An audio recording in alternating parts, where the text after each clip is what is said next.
سے اعظم ہے شاہ جیلانی،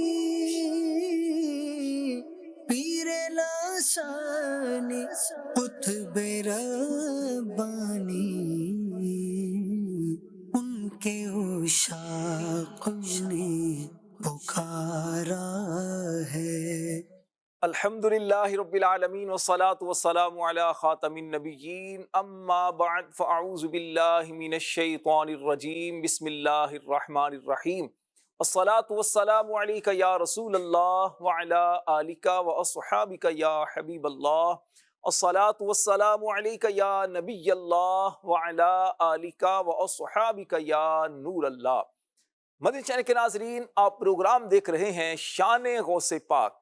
غوث پاک رحمت اللہ تعالی علیہ کو اللہ کریم نے وہ مقام و مرتبہ عطا کیا ہے، وہ شان و عظمت عطا کی ہے، وہ اوج و کمال رب نے دیا ہے جو آپ کے بعد کسی کو رب نے عطا نہیں فرمایا۔ اولیاء کرام میں اللہ پاک نے آپ کو ایسا مقام دیا ہے جیسا نبی پاک علیہ السلام کو اللہ نے نبیوں کے درمیان دیا ہے۔ پیارے آقا علیہ السلام کے آپ آل میں سے ہیں، آپ حسنی حسینی سید ہیں، نجیب الطرفین ہیں، آپ کے والدین عظمت و شان والے، آپ کا خاندان عظمت و شان والا، آپ کا بچپن بہت برکت والا، آپ پیدائشی طور پر ولی۔ غوث پاک کے مقام کو کن کن باتوں سے یاد کیا جائے، کن کن القاب سے غوث پاک کو یاد کیا جائے، اللہ پاک نے ایسا غوث پاک کو نوازا ہے۔ غوث پاک رحمت اللہ علیہ کے مقام پر آج انشاءاللہ الکریم ہم بات کریں گے۔ درود پاک کی فضیلت کے بارے میں آتا ہے، پیارے آقا مدینے والے مصطفیٰ صلی اللہ علیہ وآلہ وسلم کا فرمان ہے، جو صبح و شام مجھ پر تین بار درود پاک پڑھے، 3 مرتبہ صبح اور 3 مرتبہ شام درود پاک پڑھے، تو فرمایا اللہ پر حق ہے کہ وہ اس کے اس دن اور اس رات کے گناہ بخش دے۔ سبحان اللہ، سبحان اللہ، کتنی پیاری فضیلت ہے۔ کوئی زیادہ مشکل عمل نہیں ہے، بہت آسان سا ہے، بس عادت بنانے کی ضرورت ہے۔ درود پاک پڑھتے رہیں، برکتیں حاصل کرتے رہیں۔ صلو علی الحبیب صلی اللہ علی محمد وعلی آلہ وصحبہ وبارک وسلم۔ انشاءاللہ الکریم ابتدا میں ہم اپنے نعت خواں جو بزرگ نعت خواں ہیں ان سے کلام سنیں گے، اس کے بعد انشاءاللہ الکریم مبلغین سے بات بھی کریں گے، اور آج کا جو ہمارا موضوع ہے غوث پاک رحمت اللہ علیہ کا مقام، اس موضوع پر مبلغین سے گفتگو کریں گے۔ آپ بھی سلسلے میں شامل رہیے۔ آئیے کلام کی جانب بڑھتے ہیں اور مبلغ سے کلام سنتے ہیں۔ شمیم بھائی کون سا آج کلام سنا رہے ہیں ہمیں؟ خلیفہ اعلی حضرت مدعو الحبیب مولانا جمیل الرحمن صاحب رحمۃ اللہ تعالی علیہ کا کلام ہے، قبول بندہ در کا سلام کر لے۔ سبحان اللہ، جی سنائیے۔ صلی اللہ علیہ یا رسول اللہ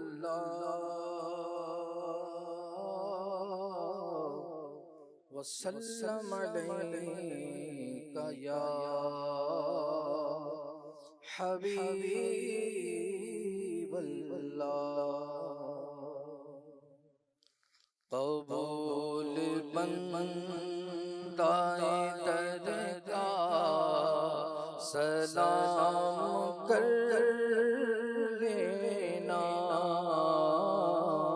قبول بندہ در کا سلام کر لینا،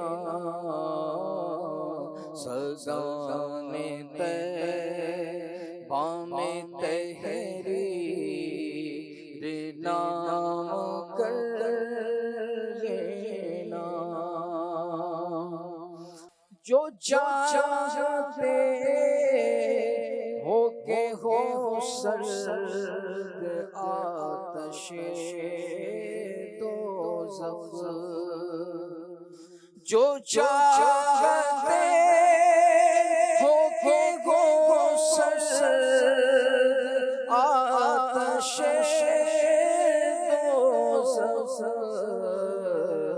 دلوں پہ نقش محمد کا نام کر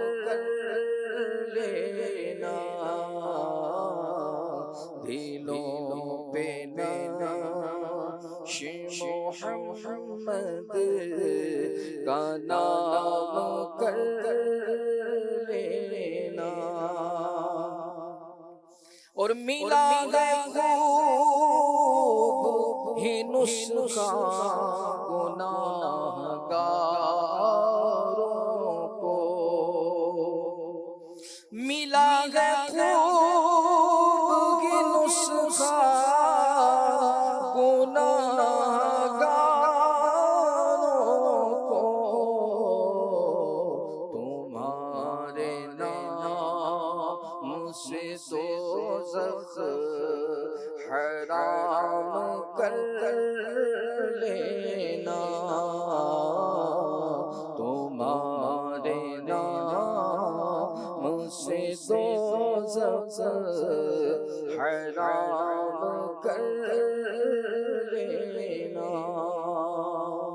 اور تمہارے حسن میں رکھ کر کشش کہا حق نے، تمہارے حسن میں رکھ کر کشش کہا حق نے، کہ دشمنوں کو دکھا کر غلام کر لینا، کہ دشمنوں کو دکھا کر غلام کر لینا، یہ ہے حضور کا ہی مرتبہ شب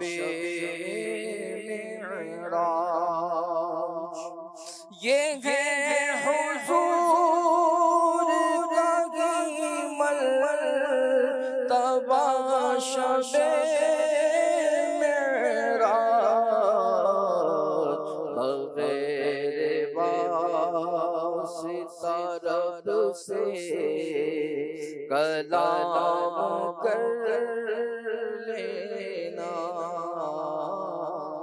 بغیر واسطہ رب سے کلام کر لینا، اور جمیل قادری اٹھو جو عزم طیبہ ہے، جمیل قادری اٹھو جو عزم طیبہ ہے،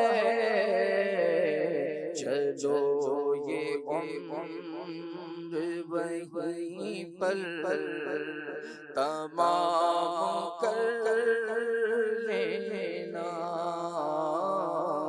چلو یہ عمر وہیں پر تمام کر لینا، سرگان طیبہ میں تحریر نام کر لینا۔ سبحان اللہ، سبحان اللہ، سبحان اللہ، کیا شان ہے امام اہل سنت کی اور امام اہل سنت کے شاگردوں کی، آپ کے خلفاء کی، آپ کے بیٹوں کی، آپ کے پوتوں کی، آپ سے نسبت رکھنے والے عاشقوں کی۔ ہاشم بھائی، کریم بھئی، امام اہل سنت کے کلام پڑھے جائیں یا پھر امام اہل سنت کے جو شہزادے ہیں یا آپ کے جو خلفاء ہیں، ان کے اگر کلام پڑھے جائیں تو ایک بندہ سنتا رہے اور یوں سمجھے کہ تشنگی رہتی ہے پھر بھی کہ کچھ اور سنائیں، کچھ اور سنائیں۔ امام اہل سنت ایک میں تو پورا کافی طویل کلام لکھنے کے بعد کہتے ہیں آ کچھ سنا دے عشق کے بولوں میں اے رضا، سبحان اللہ، مشتاق طبع لذت سوزے جگر کی ہے۔ کیا یہ امام اہل سنت کے خلیفہ ہیں جمیل الرحمن قادری رحمت اللہ علیہ، بڑے خوبصورت ان کے کلام ہیں، اور مشہور زمانہ جو سلام کا کلام ہے ان کا، اے شہنشاہ مدینہ الصلاۃ والسلام، اور اسی طرح اور بہت سارے ماشاءاللہ کلام ہیں۔ مدنی چینل کے ناظرین، ہمارا آج پروگرام شان غوث پاک، اس کا موضوع ہے غوث پاک رحمت اللہ علیہ کا مقام۔ اللہ کے اولیاء کا بڑا مقام ہے، اللہ کے نبیوں کا بڑا مقام ہے، اللہ کے پیاروں کا بڑا مقام اللہ نے رکھا ہے۔ غوث پاک رحمۃ اللہ علیہ کا مقام و مرتبہ بیان کرنے سے پہلے میں تھوڑا سا اولیاء کرام کی شان و عظمت پر رب تعالیٰ نے جو قرآن میں بیان کیا ہے اس کو بیان کرتا ہوں۔ اللہ تعالیٰ فرماتا ہے الا ان اولیاء اللہ لا خوف علیہم ولا هم یحزنون، سن لو بے شک اللہ کے ولیوں پر نہ کچھ خوف ہے نہ کچھ غم۔ کیا اللہ تعالیٰ کے، اللہ پاک کے جو اولیاء ہیں، جو اللہ کے جو نیک بندے ہیں، صالحین امت ہیں، قرآن کریم میں جن کے بارے میں فرمایا گیا کہ یہ اللہ پاک کے انعام یافتہ بندے ہیں جن پر اللہ نے انعامات کیے ہیں، کیا یہ اللہ تعالیٰ کا ڈر نہیں رکھتے، اللہ کا خوف نہیں رکھتے؟ اس کی تفسیر میں لکھا کہ ایسا نہیں ہے کہ یہ اللہ پاک سے بے خوف ہوتے ہیں، اللہ پاک سے ڈرتے ہیں، لیکن جب یہ دنیا سے جاتے ہیں تو اس وقت فرشتے ان کو بشارتیں دیتے ہیں، خوشخبریاں دیتے ہیں، اس وقت اللہ تبارک و تعالیٰ ان کو بے خوف کرتا ہے۔ قیامت والے دن یہ پریشانیوں سے اللہ ان کو نجات عطا فرمائے گا، دنیا چھوٹنے پر ان کو غم نہیں ہوتا، اللہ کی ملاقات کے یہ مشتاق ہوتے ہیں۔ اللہ والوں کی بڑی شان ہے۔ ہاشم بھائی، میں چاہوں گا سب سے پہلے اولیاء کرام کی شان پر ہم بات کریں۔ میں نے ایک آیت کریمہ برکت کے لیے بیان کی۔ اولیاء کرام کی شان کیا ہوتی ہے؟ جب یہ دنیا سے چلے جاتے ہیں تو کیا اس وقت بالکل پریشانیوں میں آ جاتے ہیں یا اللہ پاک کی رحمتوں میں آ جاتے ہیں؟ اور دنیا کے اندر ایک بات تو یہ، پھر دوسرا یہ کہ دنیا کے اندر اولیاء کرام کا مقام کیا ہوتا ہے، بندہ ولی کیسے بنتا ہے؟ اگر میں آسان چلے کر دوں، انسان ولی بنتا کیسے ہے، اس میں پیارے آقا علیہ الصلوۃ والسلام کی کیا تعلیمات ہیں، اگر اس کو بیان کریں۔ الحمدللہ رب العالمین، والصلاۃ والسلام علی سید المرسلین۔ راشد بھائی، مجھے مذاکرہ یاد آ رہا ہے۔ سبحان اللہ۔ ایک سوال کے جواب میں کسی نے سوال کیا تھا کہ اگر ہم اولیاء کرام کو ایصال ثواب کرتے ہیں تو کیا وہ ان کو پہنچتا ہے، ان کو پتہ چلتا ہے؟ امیر سنت نے جواب دیا، بالکل ان کو پتہ چلتا ہے، بلکہ یہ تو عام مومن کا بھی ہے، ان کو بھی ایصال ثواب کیا جائے، ان کو بھی پتہ چلتا ہے کہ فلاں نے ہمیں ایصال ثواب کیا۔ یہ عام مومن کی یہ شان ہے، تو اولیاء کرام کی کیا شان ہو؟ سبحان۔ خیر، اولیاء کرام میں درجات ہیں، کتب، ابدال، عارف، اس طریقے سے، لیکن ان کی شان یہ ہے کہ دنیا میں رہیں تو بھی ان کی عظمت ہے، ان کی برکتیں ہیں، اور اگر دنیا سے پردہ فرما لے نا تو ایسا نہیں کہ وہ بالکل نعوذ باللہ ختم ہو جاتے ہیں، بلکہ وہاں بھی اللہ تبارک و تعالیٰ ان کو ایسی برکت عطا فرماتا ہے کہ مطلب ہے کہ ہم بھی حیران ہو جائیں۔ امام فخر الدین رازی رحمۃ اللہ تعالیٰ علیہ تفسیر کبیر میں آپ مطلب ہے کہ ارشاد فرماتے ہیں، نقل فرماتے ہیں، بے شک اللہ کے اولیاء مرتے نہیں بلکہ ایک گھر سے دوسرے گھر منتقل ہو جاتے ہیں۔ سبحان اللہ، یعنی دنیا سے آخرت منتقل ہو جاتے ہیں۔ جی ہاں۔ مرنے کا، اچھا اس میں ناظرین کے لیے تھوڑی سی بات یہ عرض کر دوں کہ دیکھیے، ایسا نہیں ہے کہ ان کو موت آتی ہی نہیں۔ موت کا فلسفہ کیا ہے، موت کی ڈیفینیشن کیا ہے؟ روح کا جسم سے جدا ہونا، روح کا جسم سے جدا ہونا، یہ دنیا ایک عالم ہے۔ تو دنیا سے جب جاتے ہیں، ظاہری بات ہے کہ موت یوں آئی کہ روح جسم سے جدا ہو گئی، جب یہ اپنے مزار میں چلے گئے، قبر میں ان کو دفنا دیا گیا، روح جسم میں داخل کر دی گئی، تو ایک گھر سے دوسرے گھر منتقل ہو جاتے ہیں۔ سبحان اللہ۔ لفظ ہے اولیاء اللہ۔ سبحان اللہ۔ اولیاء یعنی دوست کی جمع، ولی دوست، اور اللہ اگر ترجمہ کیا جائے نا تو اللہ کے دوست، اللہ کے دوست۔ سبحان اللہ۔ اب جو اللہ کے دوست ہیں، جو اللہ کے محبوب ہے، اسی ترجمے سے پتہ چلتا ہے ان کا مرتبہ کتنا ہوگا، اللہ جن کو اپنا دوست بنا لیتا ہے۔ اچھا، ایک تو یہ ہے کہ بندہ کہے میں اللہ کا دوست ہوں، میں اللہ کا پیارا ہوں، میں اللہ کا نیک بندہ ہوں، یہ بندہ کہہ رہا ہے، لیکن ایک یہ کہ رب فرمائے یہ میرا پیارا ہے، جیسا آپ نے آیت پڑھی، سبحان اللہ، ٹھیک ہے نا، تو اور مخلوق کہے، یعنی بندہ تو خاموشی سے بیٹھا ہے، وہ انکساری کر رہا ہے، سب کچھ کر رہا ہے، مخلوق کہیں یہ اللہ کے ولی ہیں یا اللہ کے دوست ہیں، تو یہ اللہ پاک کی طرف سے ان کے دلوں میں محبت ڈالی جاتی ہے نا، سبحان اللہ، تو اس سے بھی ان کی عظمت پتہ چلتی ہے۔ نبی پاک صلی اللہ علیہ وسلم سے ایک حدیث قدسی بھی ملتی ہے کہ اللہ تبارک تعالیٰ فرماتا ہے کوئی بندہ میرے فرائض کی ادائیگی سے بڑھ کر کسی اور چیز سے میرا قرب حاصل نہیں کر سکتا، یہ ہو گئی فرائض۔ اب فرائض کے بعد نوافل سے مزید میرا قرب حاصل کرتا رہتا ہے، سبحان اللہ، اچھا یہاں تک کہ میں اسے اپنا محبوب بنا لیتا ہوں۔ واہ، سبحان اور کیسا محبوب، کیسا محبوب؟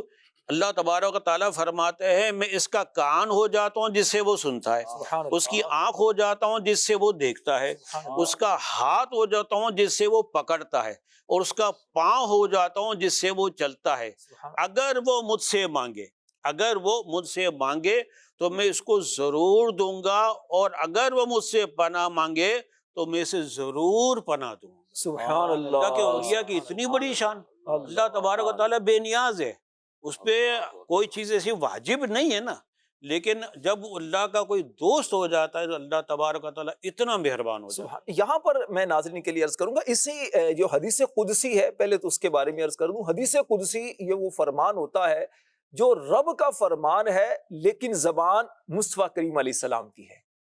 فرمان رب کا ہے لیکن زبان مصطفیٰ کریم علیہ السلام کی، یہ ہے حدیث قدسی۔ اور عام جو احادیث کریمہ ہم جیسے سنتے ہیں تو وہ مصطفیٰ کریم علیہ السلام کے الفاظ ہیں، مصطفیٰ کریم علیہ السلام کا وہ بیان ہوتا ہے، لیکن یقیناً پیارے آقا علیہ السلام جو کچھ بھی فرماتے ہیں ایسا نہیں ہے کہ اپنی طرف سے کچھ فرماتے ہوں، جو کچھ بھی فرماتے ہیں یا تو وہ وحی خدا ہوتا ہے یا اللہ پاک کی رضا اس میں شامل ہوتی ہے۔ پھر اس حدیث پاک میں جو فرمایا گیا کہ اللہ پاک فرماتا ہے میں اس کے ہاتھ ہو جاتا ہوں جن سے وہ پکڑتا ہے، اس کے کان ہو جاتا ہوں جس سے وہ سنتا ہے، اس کی آنکھیں ہو جاتا ہوں جس سے وہ دیکھتا ہے۔ اس کے شرح میں امام فخر الدین رازی رحمت اللہ علیہ نے یہ بات بیان فرمائی ہے، فرمایا اس کا مطلب یہ ہے کہ اللہ پاک اس کی، اپنے ولی کی، اپنے پیارے کی آنکھوں میں ایسا نور پیدا کر دیتا ہے کہ جس کی وجہ سے دور و نزدیک کی چیزیں وہ دیکھ لیتا ہے۔ اس کے ہاتھوں میں اللہ پاک ایسی طاقت عطا کر دیتا ہے کہ وہ دور و نزدیک کی چیزوں کو پکڑ لیتا ہے، اور اللہ تبارک و تعالی اس کو ایسا انعام دے دیتا ہے۔ پھر اس کی شان ہاشم بھائی یہ ہو جاتی ہے کہ اب وہ اللہ پاک سے جو عرض کرتا ہے اللہ اس کی پوری کرتا ہے۔ اور ایک حدیث میں تو یہاں پر فرمایا لو اقسم علی اللہ لابرہ، اگر وہ اللہ پر قسم کھا لیں تو اللہ ان کی قسم کو پورا فرما دیتا ہے۔ اللہ کے ولیوں کی شان یہ ہے، اللہ کے ولیوں کا مقام، سبحان اللہ۔ کریم رضا بھائی، ہم نے یہ بھی سنا ہاشم بھائی سے کہ ولی کیسے بنتا ہے۔ سب سے پہلی بات کہ وہ فرائض کی ادائیگی، یعنی فرائض جو اس پر ہیں، جیسے نماز فرض ہے 5 وقت کی، اس کا پابند ہوتا ہے۔ دوسرے نمبر پر جو زکوٰۃ اگر اس پر فرض ہے تو زکوٰۃ دیتا ہے، جو اس پر فرائض حقوق ہیں ان کی ادائیگی کرتا ہے، اور اس کے ساتھ ساتھ نوافل کثرت سے پڑھتا ہے، جو نفلی عبادات ہیں جیسے تہجد کے نوافل ہیں، اشراق و چاش کے نوافل ہیں، اوابین کے نوافل، اس طرح اور جو نوافل ہیں ان کی کثرت کرتا ہے، تو پھر اللہ پاک کا قرب حاصل کرتا رہتا ہے، اور ایک وقت وہ آتا ہے کہ اللہ اسے اپنا محبوب بنا لیتا ہے۔ جو اللہ کا پیارا بن جاتا ہے تو اللہ پاک اس کو کیسا مقام دیتا ہے، سبحان اللہ۔ غوث پاک سیدنا شیخ عبد القادر جیلانی رحمت اللہ علیہ یقیناً آپ اللہ کے محبوب ہیں، اسی لیے آپ کو محبوب سبحانی کہا جاتا ہے۔ آپ اللہ پاک کے پیارے ہیں، آپ اللہ پاک کے ولی ہیں، بلکہ ولی گر ہیں، یعنی آپ کی نگاہ سے ولی بنتے ہیں۔ آپ کی نگاہ جس پر ہو جائے تو گناہگار گناہوں سے تائب ہو جائے، چور چوری سے تائب ہو جائے، توبہ کرے۔ آپ کی نگاہ جس پر ہو جائے تو اللہ پاک کیسے بگڑیاں لوگوں کی بنا دیتا ہے، کیا فرمائیں گے؟ جی راشد بھائی، ابھی جیسے اپنے حدیث شریف بھی بیان کی، ہاشم بھائی نے بیان کی کہ اللہ تبارک و تعالیٰ جسے اپنا پسندیدہ بندہ بنا لیتا ہے، اس پر تو اللہ کے انعامات کی جو بارشیں آپ نے سنی ابھی، اور ہمارے غوث پاک رضی اللہ تعالیٰ عنہ پر تو اللہ تعالیٰ کی کمال مہربانی، آپ کا مقام، آپ کا مرتبہ، اور اتنی آپ کے ایسے واقعات کہ آپ نے مطلب کسی پہ نگاہ ڈالی اور اس کی تقدیر بدل ڈالی. واہ سبحان ایسے بے شمار واقعات سیرت کے میں علماء نے آپ کی بیان فرمائے. سبحان برکت کے لیے ایک واقعہ میں بھی عرض کرتا ہوں. جی. ایک مرتبہ حضور غوث پاک رحمت اللہ تعالی علیہ مدینہ منورہ میں حاضری کے لیے موجود تھے، اور نبی کریم علیہ السلام کے دربار گوہربار میں آپ کی کیا حاضری ہوئی ہوگی، اور کیا آپ نے اپنے نانا جان سے عرض کیا ہوگا، اور کیا انعامات آپ پر، آپ کا مقام اتنا بلند اور بالا، بھی ہم نے حدیث سنی، تو کیا مطلب انعامات کی بارش ہوئی ہوں گی. تو یہ حاضری دے کر واپسی کا سفر تھا، بغداد معلیٰ کی طرف تشریف لے جا رہے تھے. تو راستے میں ایک شخص جو کہ چور تھا، وہ اپنے شکار کے تلاش میں تھا اور گھات لگا کے بیٹھا تھا کہ شکار مطلب لوٹنے کے لیے، اچھا کہ یعنی کوئی آئے، کوئی مسافر مسافر آئے اور میں مطلب اپنا کام پورا کروں. اس کا کام یہی تھا، چوری کرتا تھا. اچھا، اب اس کی قسمت کہ سامنے جو آ رہے تھے وہ غوث سمدانی آ رہے تھے، سبحان اللہ محبوب سبحانی آ رہے تھے. سبحان اللہ. اچھا، اب یہ وہاں بیٹھا ہوا تھا. غوث پاک رضی اللہ تعالیٰ عنہ جب قریب تشریف لائے تو آپ نے توجہ فرمائی. ابھی آپ نے حدیث بیان کی کہ نگاہوں میں یہ تاثیر اللہ دیتا ہے کہ جس پہ نگاہ ڈالتے ہیں اس کا سب کچھ دیکھ لیتے ہیں. سبحان. تو آپ نے توجہ فرمائی تو چور تھا. آپ نے پوچھا تم کون ہو؟ اس نے کہا کہ میں حضور دیہاتی ہوں. اچھا، اب اللہ کا کرنا ایسا ہوا کہ اس چور کے دل میں یہ احساس بیدار ہوا کہ یہ کوئی عام آدمی نہیں ہے. مطلب غوث پاک، چہرہ نورانی اور ولایت کا نور، چہرہ چمک رہا ہے، اور وہ سمجھ گیا کہ یہ اس کے دل میں آیا شاید یہ غوث پاک ہیں. ابھی وہ یہ سوچ ہی رہا تھا کہ حضور غوث پاک رضی اللہ تعالیٰ عنہ نے نگاہ ولایت سے وہ اس خیال کو بھی جان لیا. سبحان اللہ. اور فرمایا میں عبد القادر ہوں. اللہ. جب اس نے یہ سنا تو اس پر ایک کیفیت طاری ہوئی، ایک خوف طاری ہوا، اور وہ حضور غوث پاک رضی اللہ تعالیٰ عنہ کے ایک دم قدموں میں گر گیا، اور بے اختیار اس کی زبان سے نکلا یا سیدی عبد القادر شیئن للہ، یا شیخ عبد القادر جیلانی میرے حال پہ رحم فرمائی. اب اللہ والے ہیں اور اللہ نے مقام بھی بلند اور بالا دے رکھا ہے، اور دل میں مطلب امت کی محبت بھی ہے. کہ حضرت غلطی ہو گئی ہے، میں تو کچھ اور سمجھ کر لوٹنے کے چکر میں تھا، لیکن آپ تو اللہ والے ہیں، آپ تو اللہ والے ہیں، کرم کیجئے، رحم فرمائے، معاف کر دے مجھے. تو غوث پاک نے معاف کر دیا. پھر یہ جو کیفیت اس کی دیکھی نا تو آپ کے دل میں رحم آیا. اسی لمحے میں، مختصر سا وقت ہے، وہ قدموں میں گرا ہے اور اس نے مدد کے لیے پکارا ہے، اور اسی لمحے میں آپ کی کیفیت دل کی ایسی ہوئی کہ اللہ کی بارگاہ میں توجہ ہوئے اور عرض کیا کہ یا اللہ اس پر رحم کر، اللہ یا اللہ اس پر رحم کر دے. تو اللہ تبارک تعالیٰ کی بارگاہ میں آپ کی التجا سنی گئی، اور اسی وقت غیب سے ندا آئی، اے عبد القادر، اسے نیکی کی دعوت دو، اسے ہدایت کا نور دو، اور اسے کتب بنا. اللہ اللہ سبحان اللہ. اور آپ کی نگاہ ولایت سے الحمدللہ طائب ہوا، اور اللہ تبارک و تعالیٰ کے کرم سے غوث پاک رضی اللہ تعالیٰ عنہ نے اسے مرتبہ قطبیت پر فائز. سبحان اللہ. وہ بڑا خوبصورت شعر ہے نا، خوبصورت شعر ہے کہ نگاہ ولی میں وہ تاثیر دیکھی، بدلتی ہزاروں کی تقدیر دیکھی. یہاں پر کریم رضا بھائی دیکھیے، قابل غور بات وہ یہ بھی ہے کہ جب بندہ نادم ہو جاتا ہے، شرمندہ ہو جاتا ہے، اپنے کیے پر شرمسار ہوتا ہے، پہلی بات. دوسری بات پھر وہ معافی مانگتا ہے. اس چور نے یہ کہ نا پہلے ندامت کا اظہار کیا، حضرت غلطی ہو گئی ہے، اور پھر معافی مانگ رہا ہے، حضرت معاف کر دیں، مجھے نہیں پتا تھا کہ یہ ہے. تو جب دونوں باتیں آ گئی نا تو پھر غوث پاک رحمت اللہ علیہ نے کہا یہ نادم ہو گیا ہے، بس اس کی تقدیر بدلنی ہے، اس کو سیدھے راستے کی طرف لے کر آنا ہے، اللہ کی طرف توجہ کرتے ہیں. گویا کہ اذن لے رہے ہیں نا. اللہ والوں کی دیکھیں شان یہی ہوتی ہے کہ اللہ والے جو ہوتے ہیں جو کچھ بھی دیتے ہیں، نگاہ عنایت کرتے ہیں، تو کیا ہوتا ہے اللہ کی اجازت سے، اللہ کی عطا سے. اللہ پاک ان کو جتنا اختیار دیتا ہے، جتنا رب ان کو دیتا ہے، تو اسی چیز کو لے کر یہ اللہ والے نظر کرتے ہیں، تقدیریں بدل دیتے ہیں، اس کو نیک بنا دیتے ہیں. اور پھر صرف نیک نہیں، مقام قطبیت پر اس کو فائز کر دیا. وہ مقام پا لیا کہ اب کتنے لوگ اس قطب کے ہاتھ پر راہ راست پانے والے ہوں گے. سبحان اللہ. غوث پاک کی کیا شان ہے. امام اہل سنت شمیم بھائی کیا عرض کرتے ہیں آقا کریم کی بارگاہ میں کہ تیری سرکار میں لاتا ہے رضا اس کو شفیع، جو میرا غوث ہے اور لاڈلا بیٹا تیرا۔ تیری سرکار میں لاتا ہے رضا اس کو شفیع، جو میرا غوث ہے اور لاڈلا بیٹا تیرا، جو میرا غوث ہے اور لاڈلا بیٹا تیرا۔ اللہ غوث سبحان اللہ۔ پاک کی کیا شان ہے۔ غوث پاک جس طرح انسانوں کو ہدایت دیتے ہیں، جنات کو بھی ہدایت دیتے تھے۔ جس طرح غوث پاک جب بیانات کرتے، انسان آپ کی بارگاہ میں حاضر ہو کر راہ راست پر آ جاتے، جنات بھی غوث پاک کے ہاتھ پر نہ صرف مسلمان ہوتے، غیر مسلم ہوتے تو مسلمان ہوتے، اگر بد کردار ہوتے، بد عمل ہوتے، غوث پاک سے نسبت لیتے، غوث پاک کی بارگاہ میں حاضر ہوتے، غوث پاک نظر فرماتے، آپ کی زبان سے نکلے ہوئے کلمات ان کے دلوں میں بھی ایسے اثر کرتے کہ وہ بھی نیک بن جاتے تھے۔ کیسے نیک بنتے تھے؟ آئیے امیر اہل سنت سے سنتے ہیں۔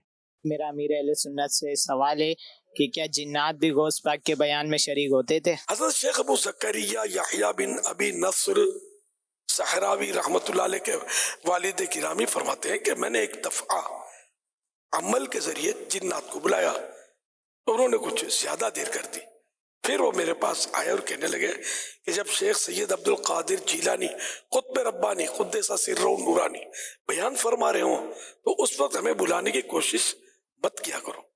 میں نے کہا وہ کیوں؟ انہوں نے کہا کہ ہم حضور غوث اعظم کی مجلس میں حاضر ہوتے ہیں۔ میں نے کہا تم بھی ان کے مجلس میں جاتے ہو؟ انہوں نے کہا ہاں، ہم مردوں میں یعنی لوگوں میں کثیر تعداد میں ہوتے ہیں، ہمارے بہت سے گروہ ہیں جنہوں نے اسلام قبول کیا ہے، اور ان سب نے حضور غوث پاک رحمۃ اللہ علیہ کے ہاتھ پر توبہ کی ہے۔ بہت سارے غیر مسلم جنات نے میرے مرشد غوث پاک کے واز سن سن کر اسلام قبول کیا ہے، گناہوں سے توبہ کی ہے۔ تو یہ جاتے ہیں، مطلب وازوں میں جاتے ہیں، بعض اوقات یہ کہ یہ مدرسوں میں پڑھتے بھی ہیں انسانی شکل میں، تو ان کو پہچان نہیں سکتا، کبھی کبھی ڈکلیئر ہو جائیں وہ الگ بات ہے۔ تو مفتیان کرام سے جا کر مسئلہ بھی پوچھاتے ہیں۔ مفتی ثقلین حضرت امام علامہ نصفی رحمۃ اللہ علیہ کا لقب ہے مفتی ثقلین، جنوں اور انسانوں دونوں کے مفتی تھے، ان سے جنات بھی آ کے فتوے دریافت کرتے تھے۔ تو کب یہ انسانی شکل میں اگر کس عالم سے مفتی سے مسئلہ پوچھ لیں، فتویٰ طلب کر لیں، تو اس کو پتہ نہیں چلے گا مفتی صاحب کو، ورنہ ڈر جائیں گے نا۔ لیکن یہ اپنا کام کر لیتے ہیں کہ آبادی بہت ہے، ہم انسانوں سے 9 گنا، یہ آباد ایک قول کے مطابق 9 گنا ہے۔ اب یہ کہ اس طرح غوث پاک کے واز میں بھی ڈھیر سارے ہوتے ہوں گے، اور جہاں جہاں واز ہوتے ہوں، واز و نصیحت ہوتی ہوں گی، تو وہاں یہ ہر جگہ پہنچتے ہوں گے جو مسلمان جنہیں جو اس جذبہ رکھتے ہیں دین سیکھنے کا، یہ سب کرتے ہوتے ہوں گے، ہمیں نظر نہیں آتے، اور یہ اللہ کی رحمت ہے کہ ہمیں نظر نہیں آتے۔ ابھی کوئی آپ کے برابر میں سے کوئی زور سے بولے سبحان اللہ، اور آپ دیکھو کہ یار کوئی نظر نہیں آ رہا، ادھر سے بولے سلطان ولایت، آپ بولو یار یہ نعرہ کس نے لگایا، آپ تو ڈر جاؤ گے، بھاگ جاؤ گے، سمجھے؟ تو یوں مطلب ہم کو پتہ نہیں چلتا، لیکن یہ ہوتے ہوں گے، مطلب یہ اللہ کی رحمت ہے کہ یہ ہم سے پردے میں، یہ بھی مخلوق ہے۔ صلو علی الحبیب صلی اللہ علی محمد۔ کیا شان ہے غوث پاک کی۔ آپ کے چاہنے والے صرف انسانوں میں نہیں، جنات میں بھی ہیں، جانوروں میں بھی ہیں، اللہ کے فرشتے بھی غوث پاک سے محبت کرتے ہیں، سبحان اللہ۔ میسیج کچھ آئے ہیں شمیم بھائی آپ کے لیے، امیر حیدر اتاریہ، یہ کلام سنا دیں، جو کوئی غم ستائے تو مدینہ یاد کر لینا۔ کوئی غم ستائے تو مدینہ یاد کر لینا، جو کوئی غم ستائے تو مدینہ یاد کر لینا۔ سنا گے مشکلوں میں ساتھ کوئی بھی نہیں دیتا، سنا گے مشکلوں میں ساتھ کوئی بھی نہیں دیتا، زمانہ چھوڑ جائے تو مدینہ یاد کر لینا، زمانہ چھوڑ جائے تو مدینہ یاد کر لینا۔ سبحان اللہ سبحان اللہ۔ جی کال دیجیے گا۔ میرا آپ سے سوال یہ ہے کہ غوث پاک رحمۃ اللہ تعالیٰ علیہ ولایت کے کس مقام پر تھے اور آپ کب سے ولی تھے؟ غوث پاک سیدنا شیخ عبد القادر جیلانی رحمۃ اللہ علیہ پیدائشی طور پر ولی تھے، یعنی جب آپ پیدا ہوئے تو ولی ہی پیدا ہوئے۔ آپ رحمۃ اللہ علیہ پہلی رمضان کو پیدا ہوئے تو آپ نے اس وقت سے روزہ رکھ لیا تھا، اور یہ آپ کی کرامت تھی۔ غوث پاک رحمۃ اللہ علیہ ولایت کے کس منصب پر فائز تھے تو غوث پاک رحمۃ اللہ علیہ قصیدہ غوثیہ میں یوں بیان کرتے ہیں، درست العلم حتی صرت قطبا، فرماتے ہیں میں علم کا درس دیتا رہا یہاں تک کہ مقام قطبیت پر فائز ہو گیا۔ سبحان اللہ۔ آپ قطب بھی تھے اور آپ کو غوث اعظم بھی کہا جاتا ہے۔ غوث ایک رتبہ ہے، ایک مقام و مرتبہ ہے غوث، یہ یوں سمجھیے کہ بزرگی کا ایک خاص درجہ ہے۔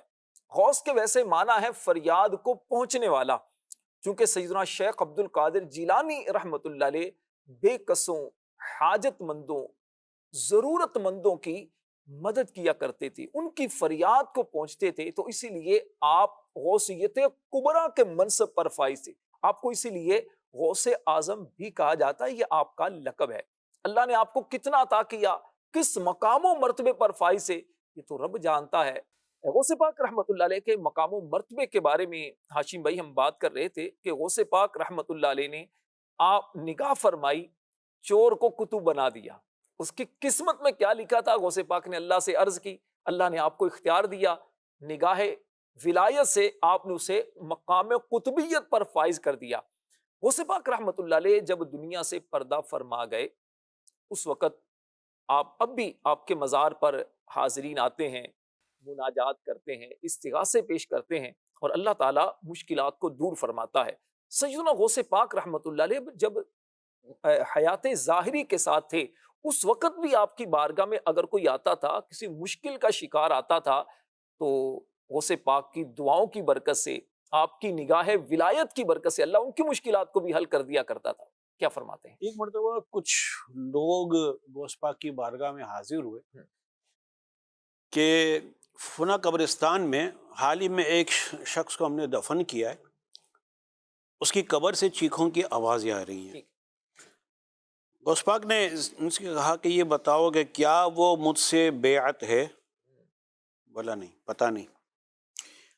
فرمایا کیا وہ ہمارے پاس آنے جانے والوں سے تعلق رکھتا ہے کہ آنا جانا ہے اس کا ہمارے پاس؟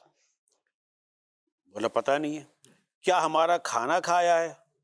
عرض کی یہ بھی نہیں معلوم۔ غوث پاک نے سر اقدس اٹھایا اور کیا ارشاد فرمایا، فرشتے ہم سے یہ کہتے ہیں کہ ایک بار اس نے ہم کو دیکھا تھا، غوث پاک کی زیارت کی تھی اور اپنے دل میں اچھا گمان لایا تھا، اس وجہ سے اس کو بخش دیا گیا۔ سبحان اللہ۔ اب لوگوں نے جا کے دیکھا تو قبر سے آوازیں بند ہو گئی تھی۔ یہاں ایک بات دیکھنے کی قابل ہے کہ غوث پاک کی زیارت کی اور حسن ظن رکھا۔ سبحان اللہ۔ ولیوں کے بارے میں حسن ظن رکھنا یہ بہت بڑی سعادت ہے۔ سبحان اللہ۔ اچھا ایک اور بات کہ جو غوث پاک کے مرید ہوتے ہیں نا، ان کو بھی برکتیں ملیں، تبھی تو غوث پاک نے فرمایا کیا وہ ہم سے بیعت ہے۔ تو موجودہ دور میں بھی الحمدللہ غوث پاک کے مرید بن سکتے ہیں، جیسے ہمارے شیخ طریقت امیر علیہ سنت غوث پاک کے قادری سلسلے میں مرید بن۔ کیا اس کا طریقہ کار ہوگا؟ کوئی خصوصی طور پر ہاتھ دینا پڑے گا، خصوصی کیا کوئی خط لکھنے پڑیں گے؟ غوث پاک کا مرید اب کس انداز سے آسانی سے بن سکتا ہے بندہ؟ دیکھیں مرید بننا یہ ایجاب و قبول کا نام ہے، ٹھیک ہے، ٹھیک ہے نا. ہاتھ دینا، حاضری دینا یہ کوئی ضروری نہیں ہے. بزرگوں سعادت سے کی بات ہے، ایسی اگر باتیں موقع مل قبول جائے کی. تو. سب سے پہلے تو مدنی مذاکرے دیکھا کریں، میں یہی کہوں گا. اچھا ہر مدنی مذاکرے میں امیر علیہ سنت مرید بناتے ہیں، ٹھیک ہے، ٹھیک ہے.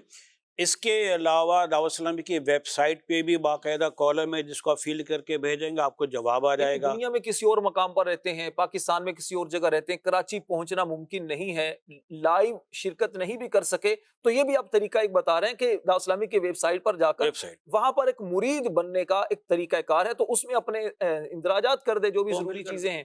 ایس ایم ایس کے ذریعے بھی ہو سکتے ہیں، واٹس ایپ کے ذریعے بھی ہو سکتے ہیں.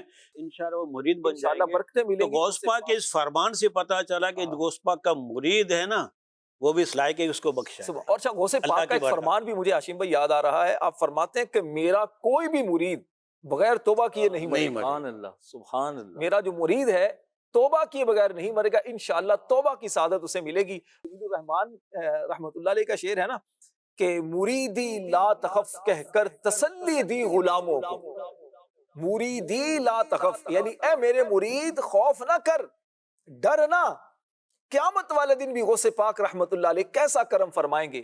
مریدی لا تخف کہہ کر تسلی دی غلاموں کو، قیامت تک رہے بے خوف بندہ غوث اعظم کا. مریدی لا تخف کہہ کر تسلی دی غلاموں کو، قیامت تک رہے بے خوف بندہ غوث اعظم کا. قیامت تک رہے بے خوف بندہ غوث اعظم کا. شریف مرزا بھائی، غوث پاک رحمت اللہ علیہ جس طرح یعنی کہ آپ کی بارگاہ میں کوئی فریاد لے کر آتا، آپ اس کے لیے اللہ سے دعا کرتے، نظر کرم فرماتے. غوث پاک رحمت اللہ علیہ کی بارگاہ میں اگر کوئی ظالم آتا، غوث پاک کی بارگاہ میں اگر کوئی ایسا بندہ آتا جو بظاہر دنیا والوں کے سامنے چھپا ہوا ہوتا، لیکن آپ نگاہ ولایت سے اس کو بھی جان لیتے تھے کہ اس کے معاملات یہ ہیں، اس کو کہتے ہیں کشف. ایک حدیث پاک ہے، پیارے آقا علیہ الصلوۃ والسلام نے فرمایا اتقوا فراست المؤمن فانه ينظر بنور اللہ. فرمایا مومن کی فراست سے ڈرو، یہ اللہ کے نور سے دیکھتا ہے. کیسے غوث پاک دیکھ لیا کرتے اور پھر کیسے اصلاح کیا کرتے تھے، کیا فرمائیں گے؟ جی راشد بھائی، غوث پاک رحمت اللہ تعالیٰ علیہ کا مقام بہت ہی بلند اور بالا ہے. سبحان اللہ. اور آپ کی حیات ظاہری میں دور دراز سے لوگ آپ کی خدمت میں حاضری کا شرف پایا کرتے تھے. سبحان اللہ. اچھا، عام لوگ نہیں، عمرا بھی آیا کرتے تھے اور بڑے بڑے مطلب بادشاہ وقت بھی آپ کے دربار میں حاضر ہوا کرتے تھے. اور غوث پاک رحمت اللہ تعالیٰ علیہ نگاہ ولایت جو آپ کو کمال میسر تھا، آپ اس کا تصرف بھی فرماتے تھے، اصلاح بھی فرماتے، اصلاح بھی ان کی غلطیوں فرماتے. پر ان کی اصلاح بھی فرماتے. بالکل ایسے. ایک مرتبہ اس زمانے کا جو بادشاہ تھا ابو مظفر یوسف، وہ آپ کے دربار میں حاضر ہوا. ٹھیک ہے. تو مدرسہ بغداد میں اس کی حاضری تھی. جب وہ آپ سے ملنے کے لیے آیا تو ملاقات کی، سلام عرض کیا، اب دعا کا طلبگار ہوا. اچھا، ساتھ اس نے یہ اہتمام کیا کہ اس کے خدام بھی ساتھ تھے، کوئی 10 خادم تھے جن کے پاس مال سے بھری ہوئی تھیلیاں تھیں. اس نے وہ تھیلیاں لے کر آپ کو نظر پیش کرنا چاہیے. ٹھیک. غوث پاک رحمت اللہ تعالیٰ علیہ نے معذرت کر لی کہ مجھے اس کی حاجت نہیں ہے، سبحان. آپ اس کو اپنا مال اپنے پاس ہی رکھیں. وہ ضد کرنے لگا، نہیں حضور میں تو لے کر آپ کو قبول کرنا پڑے گا. سبحان. بڑی ان کے ساری عاجزی دکھائی. ٹھیک. تو آپ نگاہ ولایت سے آپ دیکھ رہے تھے کہ یہ مال ہے کیسا، اور اس کو سمجھانا بھی اس کو مقصود. سمجھانا بھی مقصود تھا، اس کی اصلاح کا سامان بھی کرنا تھا. سبحان. آپ رحمت اللہ تعالیٰ علیہ نے 2 تھیلیاں لی، ایک رائٹ ہینڈ میں ایک لیفٹ ہینڈ میں. ٹھیک. دونوں تھیلیاں لی اور پکڑنے کی ان کو لے کے آپ نے جلال میں نا ان کو دبانا شروع کیا. تو اللہ کا کرنا ایسا ہوا کہ وہ جو تھیلیوں میں مال تھا نا وہ خون میں تبدیل ہو گیا، اور اشرفیاں وغیرہ تھیں، اشرفیاں جو تھیں وہ خون میں تبدیل ہو گئی، اور وہ خون تھیلیوں سے گرنے لگ گیا نا نیچے. اب جو خون گرنے لگا تو وہ بادشاہ کے تو پاؤں سے زمین نکل گئی، یہ کیا ہو گیا؟ تو آپ نے جلال میں فرمایا کہ اے ابو مظفر، تو اللہ کا خوف نہیں کرتا؟ ہمارے لوگوں کا خون جمع کرتا اور ہمارے دربار میں لے کے آ جاتا۔ اس نے جب یہ آپ کی کرامت دیکھی، آپ کا جلال دیکھا، تو خوف سے بے ہوش ہو کے گر گیا۔ آپ علیہ الرحمہ نے فرمایا کہ اگر اس کی رشتہ داری جو نبی کریم علیہ السلام سے اس کا پاس نہ ہوتا تو میں مطلب اتنا خون نکلتا کہ اس کے گھر تک پہنچتا۔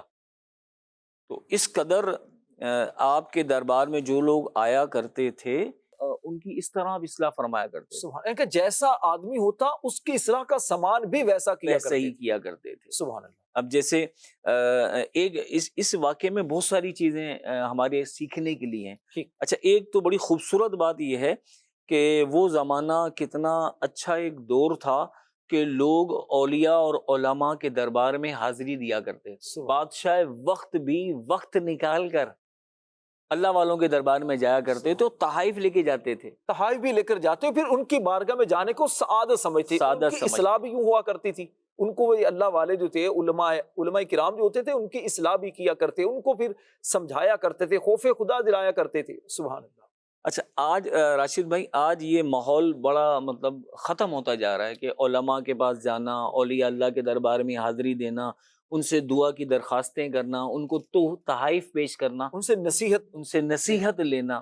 الحمدللہ شیخ طریقت امیر اہل سنت بانی دعوت اسلامی، آپ نے مدنی پھول یہ بھی دیا ہے کہ ہر ماہ ہر اسلامی بھائی، ہر اہل محبت ہر ماہ میں کم از کم جو اس کی حیثیت ہے 112 روپے، 1200 روپے، جو اللہ نے توفیق دیے، اپنی مسجد کے امام صاحب، خادم، مؤذن، علاقے کے بڑے عالم صاحب، کوئی اللہ والے ہیں، ان کی خدمت میں حاضری دیں، ان سے دعائیں بھی لیں اور ان کو تحائف بھی پیش کریں۔ سبحان اللہ۔ تو وہ جو اس وقت میں دیکھیں، وہ بادشاہ نہ حضور غوث پاک علیہ رحمت کی خدمت میں حاضر ہوتا، تحائف لے کر آتا، نہ اس کی اصلاح کا سامان ہوتا، نہ وہ توبہ کی طرف مائل ہوتا۔ یہاں پر کریم رضا بھائی ایک چیز یہ بھی ہے سیکھنے کے لیے کہ جو مبلغ ہوتا ہے دوسروں کو نیکی کی دعوت دینے والا ہوتا ہے، اسے دنیا سے بے نیاز ہونا بڑا ضروری ہے۔ اس کے دل میں دنیا کی اگر محبت ہوگی تو وہ کبھی بھی درست انداز سے نیکی کی دعوت دے نہیں سکے گا۔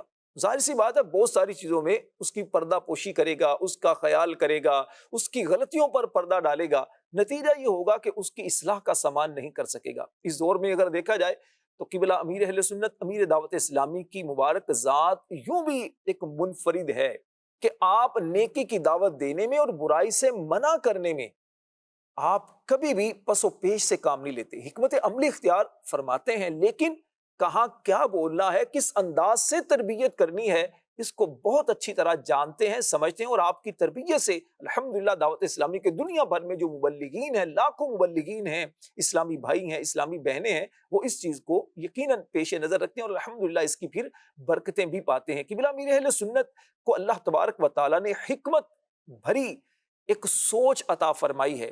آپ بخوبی سمجھتے ہیں کہ کس انداز سے نیکی کی دعوت دیتے ہیں۔ بڑا خوبصورت آپ کا ایک فرمان ہے، فرماتے ہیں مجھے جب بھی کوئی بات ایسی پتہ چلی کہ جس سے مسلمان کے دل میں داخل ہوا جا سکتا ہے تو میں نے اس بات کو اختیار کیا ہے۔ وہ بات شریعت کے خلاف اگر نہیں ہے، وہ کام اگر شریعت کے خلاف نہیں تو میں نے اسے اختیار کیا ہے۔ آپ چہرے پر مسکراہٹ دیکھیں گے، مسکراہٹ بھرا آپ کا مبارک چہرہ، میٹھی میٹھی گفتگو، بڑے پیارے پیارے انداز میں آپ جب گفتگو کرتے ہیں، نصیحت فرماتے ہیں تو سچی بات ہے دل میں باتیں اتر جاتی ہیں اور بے ساختہ انسان کہنے پر مجبور ہوتا ہے یہ اللہ کے ولی ہیں، یہ اللہ کے پیارے ہیں۔ ان کو دیکھ کر انسان کو رب کی یاد آتی ہے۔ اللہ پیر و مرشد امیر اہل سنت کا سایہ ہم سب کے سروں پر تادیر قائم و دائم رکھے، آمین بجاہ النبی الامین صلی اللہ علیہ وسلم۔ تو آئیے غوث پاک کی منقبت سنتے ہیں۔ غوث پاک رب کا فضل و احسان ہے، ہمیں ان کا شکر ادا کرنا چاہیے کہ انہوں نے ہمیں اپنی غلامی میں قبول کیا ہے۔ اب ان سے بھی گزارش کرتے ہیں کہ حضور ہمیں اپنے دامن سے وابستہ رکھیے گا، دنیا سے جائیں تو آپ کی غلامی میں جائیں، اور قیامت والے دن بھی ہم پر نظر عنایت رکھیے گا۔ صوفی جمیل الرحمن قادری غوث پاک کی منقبت بڑی خوبصورت لکھتے ہیں، خدا کے فضل سے ہم پر ہے سایہ غوث اعظم کا، ہمیں دونوں جہاں میں ہے سہارا، غوث اعظم۔ خدا کے فضل سے ہم پر ہے سایہ غوث اعظم کا، ہمیں دونوں جہاں میں ہے سہارا غوث اعظم کا۔ ندا دے گا منادی حشر میں یوں قادریوں کو، ندا دے گا منادی حشر میں یوں قادریوں کو، کیا ندا دے گا؟ کہاں ہے قادری کر دے نظارہ غوث اعظم کا، کہاں ہے قادری کر دے نظارہ غوث اعظم کا۔ گئے ایک وقت میں 70 مریدوں کے یہاں آقا، گئے ایک وقت میں 70 مریدوں کے یہاں آقا،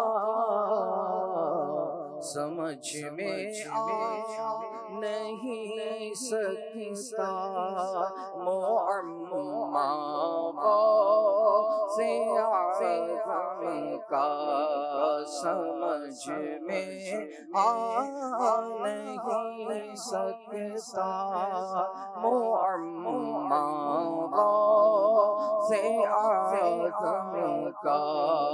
مریدی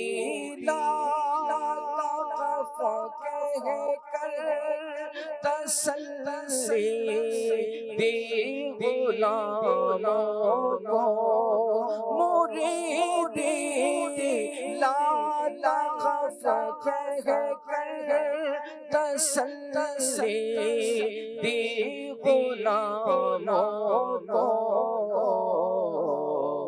قیامت تک رہے بے خوف بندہ غوث اعظم کا، قیامت تک رہے بے خوف بندہ غوث اعظم کا۔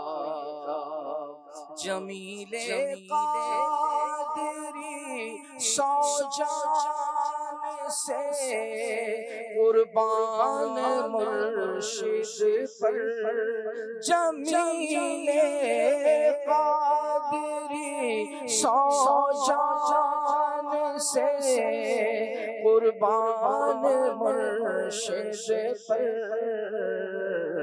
بنایا جس نے تجھ جیسے کو بندہ غوث اعظم کا، بنایا جس نے تجھ جیسے کو بندہ غوث اعظم کا، ہمیں دونوں جہاں ہے سہارا غوث اعظم کا۔ سبحان اللہ، کیا شان ہے غوث پاک کی۔ اللہ پاک کی غوث پاک پر کروڑوں رحمتوں کا نزول ہو، ان کے صدقے ہم گناہ گاروں کی بلا حساب و کتاب مغفرت ہو۔ کریم رضا بھائی، آخری منٹ ہمارے پروگرام کا ہے، کیا نصیحت فرمائیں گے غوث پاک رحمۃ اللہ علیہ کے مبارک پروگرام کو دیکھنے والوں کے لیے؟ میں یہ عرض کرنا چاہوں گا کہ بڑی 11ویں شریف کا مبارک مہینہ ہے، جہاں جہاں مدنی چینل کے ناظرین ہمارے پروگرام دیکھ رہے ہیں انہیں چاہیے کہ غوث پاک رحمۃ اللہ تعالی علیہ کے اصال ثواب کے لیے اپنے گھروں میں 11ویں شریف کا اہتمام کریں حسب کیا حیثیت۔ طریقہ ہوگا 11ویں شریف کا اہتمام کرنے کا؟ کچھ بھی فاتحہ پڑھ کے، قرآن کی کچھ آیتیں پڑھ کے، کچھ کھانا تیار کر کے جو گھر میں بنا ہو، ٹھیک ہے، کوئی اسپیشل ضرورت نہیں ہے، دینگوں کی ضرورت نہیں ہے۔ اللہ نے توفیق دی ہے تو کر بھی ہاں سکتے ہیں۔ بالکل کریں جتنا اللہ نے دیا ہے، سبحان۔ ورنہ تو جیسے ہے حالات ہیں آپ کے، جو آپ کر سکتے ہیں وہ رکھ کر کے آپ دعا کریں اور نبی کریم علیہ السلام کی بارگاہ میں تحفہ پیش کریں۔ تمام انبیاء مرسلین، تمام اہل بیت اطہار، تمام صحابہ، بالخصوص اولیاء اور پھر غوث پاک سارے ولیوں کے سردار، تو انشاءاللہ ان کی برکتیں ملیں گی اور سارا سال برکتیں رہیں گی سبحان انشاءاللہ۔ جی ہاشم بھائی آپ کیا فرمائیں؟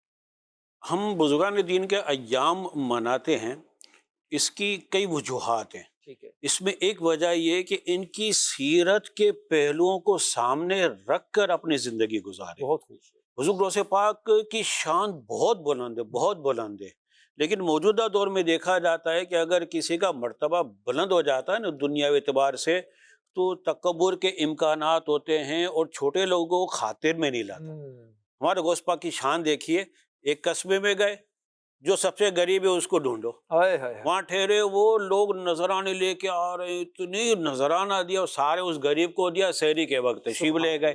آپ کی انکساری کا عالم دیکھیے، 13 علوم میں آپ بیان فرماتے تھے، اور جب بیان کا آغاز کیا چند لوگ آپ کے بیان میں ہوتے تھے، لیکن آپ نے ہمت نہیں آ رہی، وہ وقت بھی آیا کہ 70,000 افراد آپ کا بیان سنتے تھے، لیکن تکبر کا کوئی شائبہ نہیں۔ سبحان اللہ۔ اور انکساری کا کیا عالم ہے کہ یا اللہ مجھے بخش دے، اور اگر قیامت کے دن اگر تو مجھے پکڑے گا یا میری پرسش کرے گا، مجھے اندھا اٹھانا تیرے نیک لوگوں کے سامنے میں شرمندہ نہیں ہوگا۔ اللہ اللہ، اتنی انکساری، اتنے بلند پائے ولی کامل کے، تو ہمیں بھی سوچنا چاہیے کتنا بھی بلند ہو جائے تکبر نہیں آنا چاہیے، تکبر نہیں آنا انکساری چاہیے۔ ہونی اور بڑی خوبصورت حدیث پاک ہے، پیارے آقا علیہ الصلوۃ والسلام نے فرمایا من تواضع للہ رفعہ اللہ، جو اللہ کے لیے عاجزی کرتا ہے اللہ اسے بلندی عطا فرماتا ہے۔ غوث پاک رحمۃ اللہ علیہ کی شان و عظمت یقیناً بہت زیادہ ہے، آپ کا مقام بہت بڑا ہے۔ اللہ سے دعا کرتے ہیں اللہ اپنے پیاروں کا صدقہ، غوث پاک کا صدقہ ہمیں بھی اپنا پسندیدہ بندہ بنائے۔ آج کے ہمارے پروگرام کو اللہ پاک اپنی بارگاہ میں قبول فرمائے، آمین بجاہ النبی الامین صلی اللہ علیہ وسلم۔ صلو علی الحبیب صلی اللہ علی محمد صلی اللہ علیہ وسلم۔ غوث اعظم ہے شاہ جیلانی، پیر لاسانی قطب